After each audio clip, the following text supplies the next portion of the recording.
புதிதாய் வருகின்றாள் புன்னகையுடன் உங்கள் ரோஜா. மல்லிக்கு வில்லிக்கு மட்டும் பஞ்சமே இல்லை. மல்லி ஒரு ஸ்டெப் எடுத்து வச்சா வில்லிங்க 3 ஸ்டெப் எடுத்து வைக்கிறாங்க.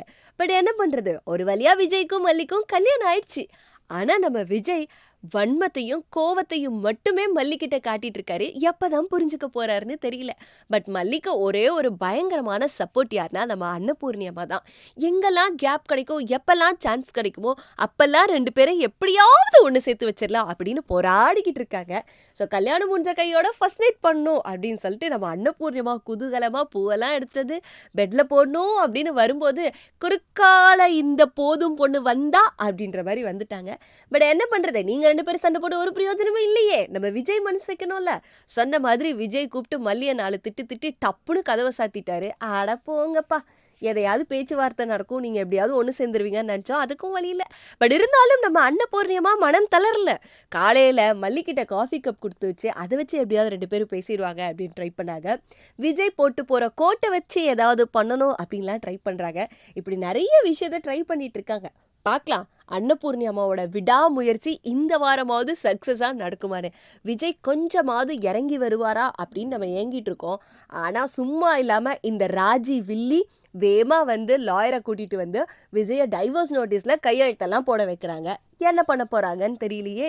மல்லியும் விஜயும் சேருவாங்களா அப்படின்றத தாண்டி 2 பேரும் பிரியாமல் இருந்தாலே பரவாயில்ல அப்படின்ற நிலைமைக்கு வந்துருச்சு. ஸோ என்னென்ன ட்விஸ்ட் அடுத்த வாரம் காத்துட்ருக்கு அப்படின்றத மிஸ் பண்ணாமல் எபிசோடில் பார்த்து தெரிஞ்சுக்கலாம். என்ன மன்னிச்சிரு ரஞ்சிதா. எனக்கு உங்க மேல வருத்தமே இல்ல மாமா. நீங்க என்ன செய்வீங்க? இல்ல, உனக்குன்னு நிச்சயமா ஒரு வாழ்க்கையை நான் ஏற்படுத்தி கொடுப்பேன். சொல்லாம செய்யணும்னு நினைச்சேன். அதான் ஒரு நல்ல பையனுக்காக சொல்லி வச்சிருக்கேன். அதான் அந்த நல்ல பையன் கிட்ட நானே நேரடியா உட்கார வச்சு கேட்டுக்கிட்டு இருக்கேன். அக்கா, நீ என்ன சொல்ற? இங்க பாரு, நான் உன்கிட்ட பேச வேண்டிய விஷயமே வேற. நீயா ஆரம்பிச்சதுனால நான் சொல்றேன். இந்த சமயத்துல நீ ரஞ்சிதாவை கட்டிக்கோன்னு சொல்லவோ உடனே திரும்பவும் உங்க கல்யாண ஏற்பாடு பண்ணவோ எனக்கு சுத்தமா விருப்பமே இல்ல. உனக்குமே அது ஒரு நெருக்கடியா தான் இருக்கும். அதனால அத பத்தி எல்லாம் இப்போதைக்கு நம்ம பேச வேண்டாம். என்ன புரிஞ்சுக்கிட்டதுக்கு ரொம்ப தேங்க்ஸ். உனக்கும் சரி ரஞ்சிதாவுக்கும் சரி இந்த குழப்பத்துல இருந்து வெளியில வர கொஞ்சம் டைம் வேணும் தான். ஆனா இந்த இடைப்பட்ட காலத்துல அதெல்லாம் வேஸ்ட் பண்ண வேண்டாம் தான் நான் நினைக்கிறேன்.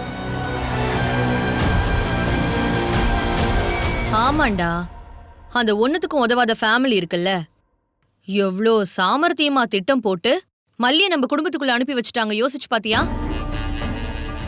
திரும்ப அதை யோசிக்கும் போதெல்லாம் அப்படியே ஆத்திரமா வருது. அவ வந்தது எதுக்குன்னு நினைக்கிற? முழுக்க முழுக்க பணம் பறிக்கிறதுக்கு மட்டும்தான். திருட்டு கும்பல் அது. அக்கா, இங்க பாரு, முழுசா நான் சொல்லி முடிச்சிடுறேன். நீ நம்புறியா இல்லையான்லாம் எனக்கு தெரியல. ஆரம்பத்துல வேணா அவ வந்தது வெண்பாவை பாத்துக்கிறதுக்காக இருக்கலாம். ஆனா இப்போ அவ வந்தது எல்லாமே 100க்கு 100 ப்ரீ பிளான்டு தான். இது எல்லாமே ஒரு கேம்டா. இதெல்லாம் நம்ம சாதாரணமா எடுத்துக்கிட்டோன்னு வச்சுக்கோ. இவ்ளோ நாள் நம்ம கட்டி காத்த நம்ம ஸ்டேட்டஸ், கௌரவம், பிசினஸ்னு ஒவ்வொன்னா எல்லாத்தையுமே இழக்கிற மாதிரி வரும் விஜய். அத நீ ஞாபகம் வச்சுக்கோ. அதனால நான் என்ன சொல்ல வரேன்னா, இந்தா இதுல ஒரு கையெழுத்து போடு.